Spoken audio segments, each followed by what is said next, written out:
Bien, bonjour, merci de nous rejoindre. Voici les titres de ce samedi 8 juillet. L'aquaculture, un secteur prometteur à Ain Timouchent, un volet stratégique pour répondre aux besoins alimentaires de la population. Les éleveurs rencontrent toutefois quelques contraintes, on en parle dans notre édition. Skikda, une région très prisée durant l'été. Seulement les prix exercés par certains hôteliers en dissuadent plus d'un. Les gérants des établissements ont décidé d'améliorer leurs prestations de service pour attirer plus de touristes. Biskra pourrait elle aussi devenir un pôle touristique. La wilaya s'est dotée d'un aquapark qui comprend une dizaine de piscines et des toboggans. Son ouverture est prévue pour la fin du mois de juillet.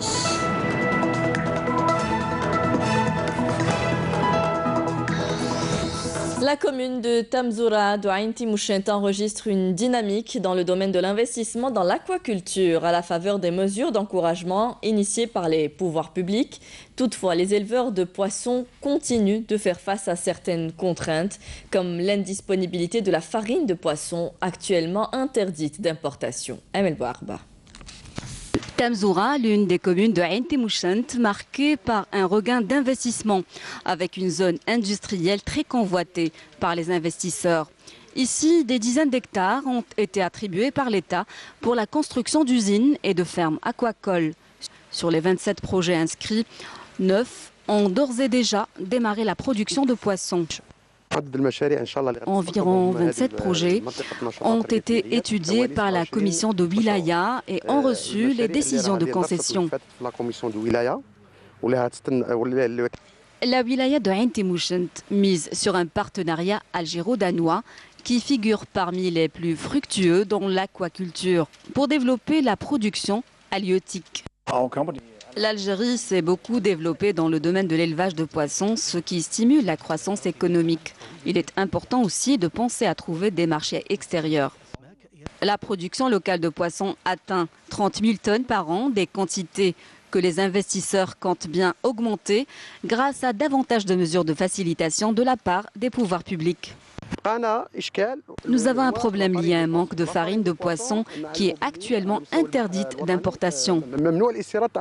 Ain Timouchent dispose de 82 km de côte. Nous constatons aussi que les jeunes s'intéressent de plus en plus au secteur de la pêche et de l'aquaculture.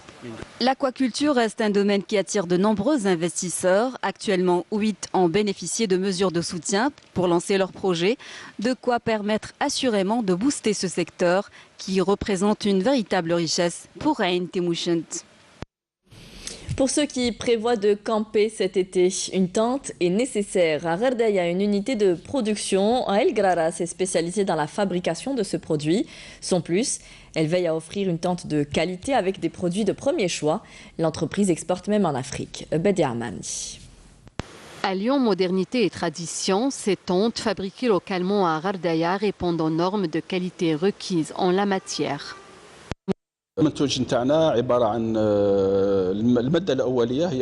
matière première que nous utilisons est le coton à 100%. Nous disposons d'une unité de préparation du fil, d'un atelier de tissage et d'une unité de teinture et de traitement.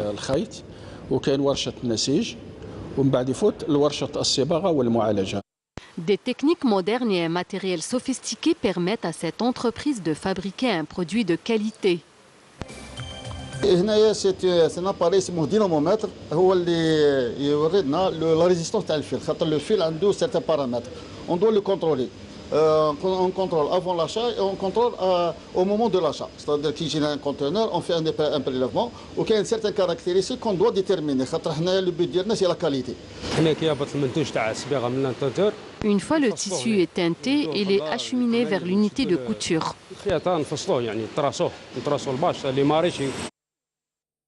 L'exportation de ce produit reste parmi les priorités de cette entreprise, d'autant qu'il est très prisé, notamment dans les pays africains. Nous avons commencé les exportations vers l'Afrique en 2015. Nous avons constaté qu'il y a beaucoup d'autres opportunités à l'avenir dans ce domaine.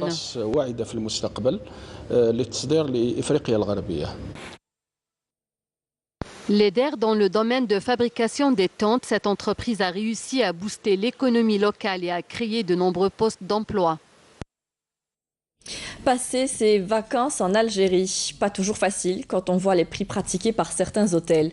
À Skikda, les gérants veulent attirer plus d'estivants en améliorant la qualité de service et en proposant des prix plus attractifs. Mounana Welhamoudi. Joindre qualité de service et prix compétitif, c'est ce que vise le plan qualité tourisme mis en place par le département ministériel, un plan auquel ont adhéré les hôteliers. Nous accueillons des touristes de tout le territoire national, mais aussi des Algériens établis à l'étranger, notamment au Canada et aux États-Unis. Les gens de l'Algérie. Pendant la saison estivale, nous proposons des promotions intéressantes. Les prix sont raisonnables et à la portée des bourses moyennes. Certains touristes s'intéressent au confort et à la restauration, d'autres exigent un hôtel avec piscine et tout le reste. Par exemple, les parcs, les piscines. Skikda, ville côtière, aux nombreux atouts touristiques. Dans cette wilaya qui dispose de 10 km de plage, les structures hôtelières pullulent. Le nombre de projets touristiques prévus est important. Objectif, attirer le plus grand nombre de touristes d'Algérie et d'ailleurs. Pour ce faire, investir dans une main-d'œuvre qualifiée est plus que nécessaire. En vue d'assurer une main-d'œuvre spécialisée dans le tourisme, l'État mise beaucoup sur le secteur de la formation professionnelle. Le tourisme, gisement économique à exploiter et à valoriser. Néanmoins, selon un bilan dressé par la direction du secteur, seuls 20% des hôtels algériens sont conformes aux normes internationales. D'où la nécessité d'encourager l'investissement touristique, notamment par le biais de la concurrence. Beaucoup de monde sur les plages en ce début de mois de juillet. Comme chaque année, le problème du prix d'accès aux plages revient, même si la gratuité est officielle. À Azur Plage, le reportage de Badea Marni. Vacances rime avec repos et farniente. Seulement, comme chaque année, le problème de la gratuité des plages se pose. Les estivants se plaignent toujours des prix appliqués.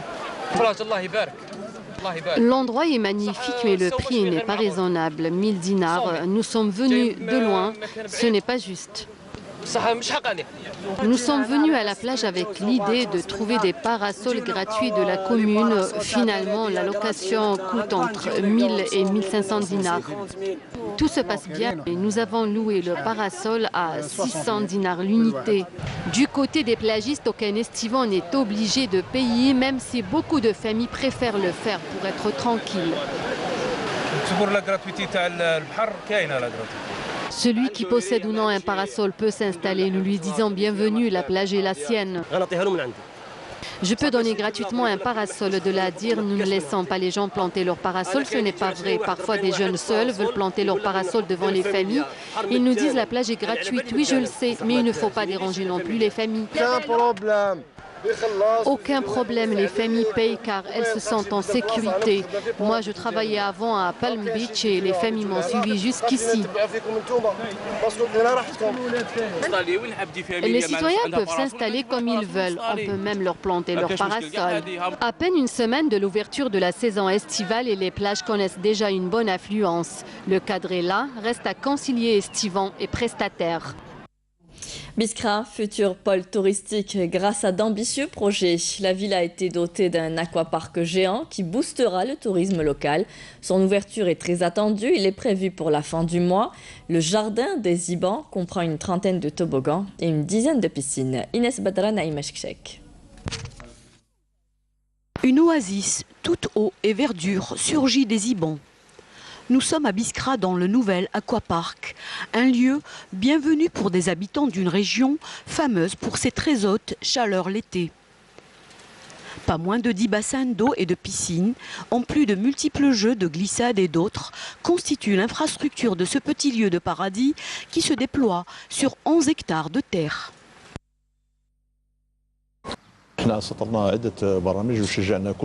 Nous avons soutenu tous les investisseurs concernés par cet aquapark. L'État a réservé une très grande importance à cet investissement touristique et nous savons que le secteur du tourisme est en train de représenter lui aussi une alternative au secteur des hydrocarbures. Ce lieu est une providence. À Biskra, c'est la chaleur, la sécheresse. Le mieux que l'on puisse apprécier, c'est l'eau, le fruit de la terre. La villégiature autour de l'eau est conçue de sorte que les plaisirs soient tous azimuts.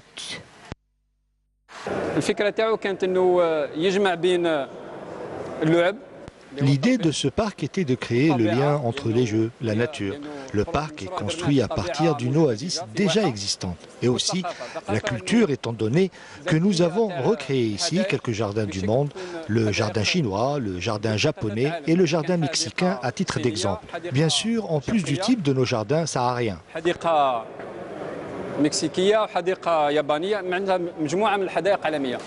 C'est le 20 juillet prochain que cet aquapark ouvre son espace aux estivants. La deuxième édition de la caravane du Hajj a démarré. Elle sillonnera 23 wilayas du pays. Cette caravane aura pour mission de sensibiliser et d'orienter les pèlerins pour accomplir au mieux leur Hajj. Elle se trouve actuellement à Ouargla. Bouchabouali. À Ouargla, dans la mosquée Athman ibn Affan, les futurs pèlerins sont venus nombreux à la rencontre de la caravane du Hajj.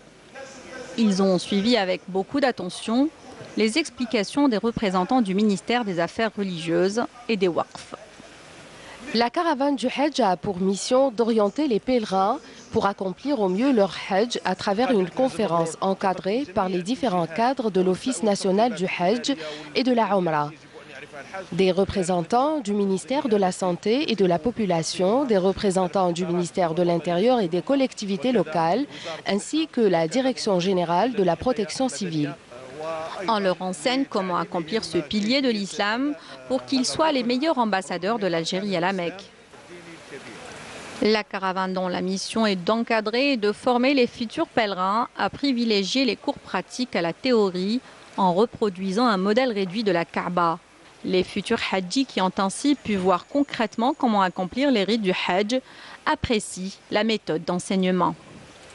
Ce sera ma première fois, cela a été très bénéfique. Le Hajji peut ainsi se faire une idée précise de ce qu'il s'apprête à accomplir. Si les Hajjis suivent à la lettre ces orientations, l'organisation sera sans doute parfaite et ils pourront accomplir au mieux le 5e pilier de l'islam. La caravane sillonnera en tout 23 wilayas du pays et ce jusqu'au 20 juillet. Sa prochaine halte est prévue à Gardaïa. La page sport de cette édition avec vous, Hakim Kchoud, bonjour. Bonjour Faliel, bonjour à toutes et à tous. Du football pour commencer, la Coupe de la Confédération africaine avec la 6e et la dernière journée de la phase de poule du groupe B. Le Mouloudia d'Alger affronte ce soir le CS Sfax de Tunisie. Et oui, match sans enjeu pour les puristes du football algérien, mais reste la première place du groupe B à prendre ce soir dans ce match entre le CS Sfax et le Mouloudia d'Alger. On rappelle que les deux clubs sont en tête du groupe B, le Mouloudia en tête avec 11 points, suivi du CS Sfax deuxième avec 10 points, troisième les Mbaban Swallow qui sont troisième avec 4 points et puis les Platinum Stars quatrième au classement avec seulement 2 points. On rappelle que la première place est importante puisque le premier du groupe B affrontera le deuxième du groupe A. Il y a 3 équipes qui courent derrière ces quarts de finale dans le groupe A, à savoir le club africain qui est en tête du classement de ce groupe A avec 12 points. Il est suivi du FUS de Rabat, deuxième avec 9 points, troisième Kampala City avec 9 points. L'essentiel pour le Mouloudia d'Alger, c'est bien sûr d'éviter encore une équipe tunisienne, mais il risque de tomber sur un club marocain. Il y aura certainement donc un quart de finale 100% maghrébin. On va continuer bien sûr parce que demain il y a l'entrée en lice de l'USMA d'Alger, vous le savez, en Ligue des champions africaine, et l'USMA d'Alger aura fort à faire demain après-midi face au Caps United puisque rien n'est encore fait dans ce groupe. L'USMA d'Alger n'a pas encore assuré sa qualification pour ce groupe B. L'USMA, même s'ils sont en tête avec 8 points, ils sont suivis par le Ahli Tripoli, deuxième également avec 8 points, troisième le Caps United avec 6 points et cinquième le Zamalek, l'équipe égyptienne, avec seulement 5 points. Donc l'USMA d'Alger devra demain soir au stade du 5 juillet sortir le grand jeu à partir de 21h face au Caps United pour assurer sa qualification en quart de finale. On rappelle que l'USMA d'Alger avait été éliminé en finale de cette Ligue des champions, c'était en 2015, et ils n'ont pas l'intention de lâcher prise pour le 80e anniversaire de ce club mythique de l'Algérois. On reste avec du football. On revient ce matin sur cette Coupe d'Algérie remportée par le CRB mercredi dernier contre l'ES Sétif sur un score d'1-0. C'est le 7e trophée pour les Belouizdadi. Et oui, on va aller voir encore quelques images de ce qui s'est passé à Belouizdad, mais également la levée du trophée au stade du 5 juillet, un stade du 5 juillet riche en couleurs. L'équipe du Chabab Riadi de Belouizdad qui réussit à décrocher son 7e trophée. Ils l'ont attendu depuis très longtemps. Malheureux lors de la dernière édition face à cette même équipe de l'Entente de Sétif en 2012, ils ont pris leur revanche. 1-0, 117e minute de jeu. Yahya Cherif a donné la victoire au Chabab Riadi de Belouizdad qui a permis à tous les Belouizdadi de fêter durant 2 jours pratiquement ce sacre et ce 7e trophée pour le Chabab Riadi de Belouizdad qui est sûr de participer la saison prochaine en Ligue des champions africaine. Un retour de ce club mythique de l'Algérois parmi l'élite du football africain.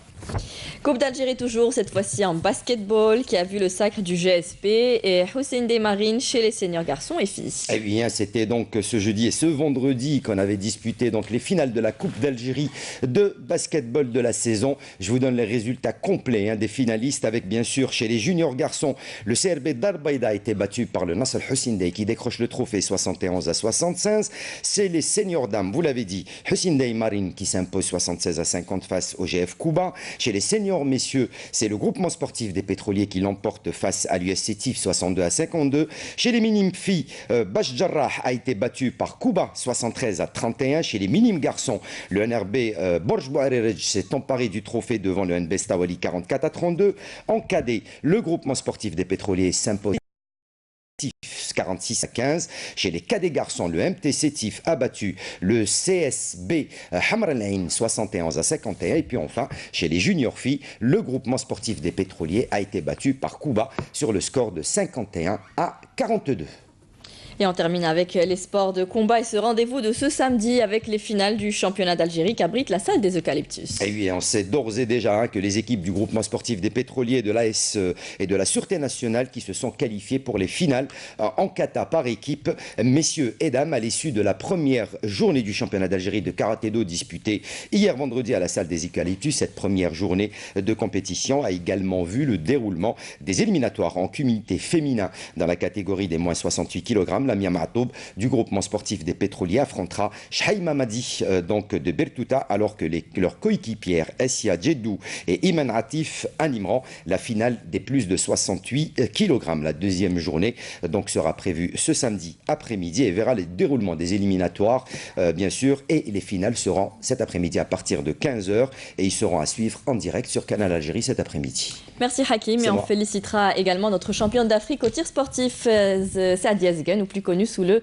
prénom d'Oucha Rayas Zegen. C'est la fin de ce journal. Merci à vous tous de nous avoir prêté attention. Ce soir, vous retrouverez Nadia Medassi pour le journal à 19h. Très bonne journée à tous. Au revoir.